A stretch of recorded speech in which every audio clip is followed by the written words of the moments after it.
मेरे प्यारे बच्चों नमस्कार। आपका YouTube चैनल पर स्वागत है।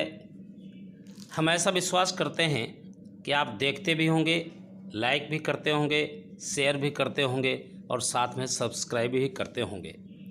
अगर नहीं करते हैं तो सब्सक्राइब कर लीजिए ताकि हमारी हर वीडियो आपको प्राप्त हो जाए और साथ में घंटी बजा देना। अच्छा लगे तो लाइक ज़रूर करना।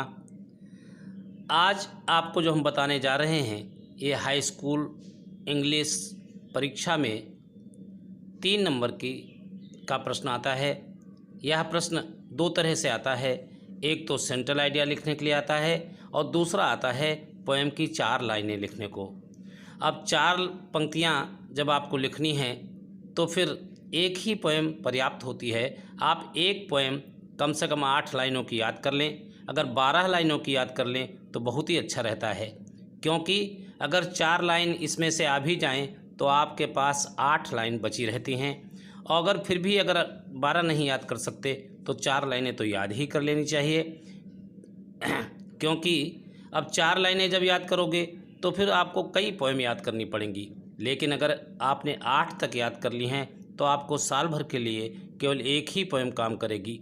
और वही जब कोई परीक्षा आए आप उसी को लिखिए, बार बार अभ्यास कर लीजिए। ये ध्यान रखने की आवश्यकता पड़ती है कि उसमें पंक्चुएशन की गलतियां न हों, जैसे कामा, फुल स्टॉप और अन्य जो चिन्ह आते हैं, सभी प्रकार के चिन्ह जो पाए जाते हैं उनका ध्यान रखना चाहिए।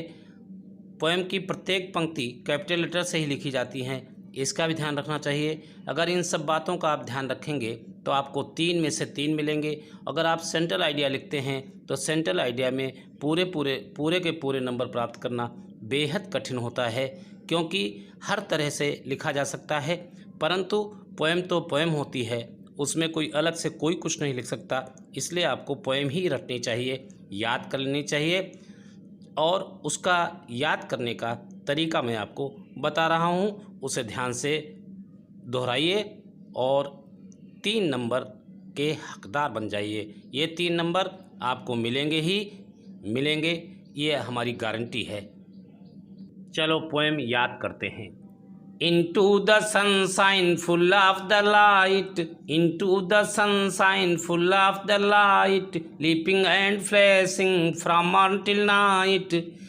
Into the moonlight whiter than snow, into the moonlight whiter than snow, waving so flower like when the winds blow. Into the starlight rushing in spray, into the starlight rushing in spray, happy at midnight, happy by day, happy at midnight, happy by day. इस प्रकार से आप इसे याद करें और बार बार दोहराएं। आप देखेंगे परीक्षा के लिए आपके 3 नंबर पक्के हो चुके हैं। बस मैंने जो बातें बताई हैं उनका स्मरण रखिए, जिससे आपकी गलतियां न होने पाएँ। आगे मैं फिर आपसे मिलूँगा, तब तक के लिए नमस्कार।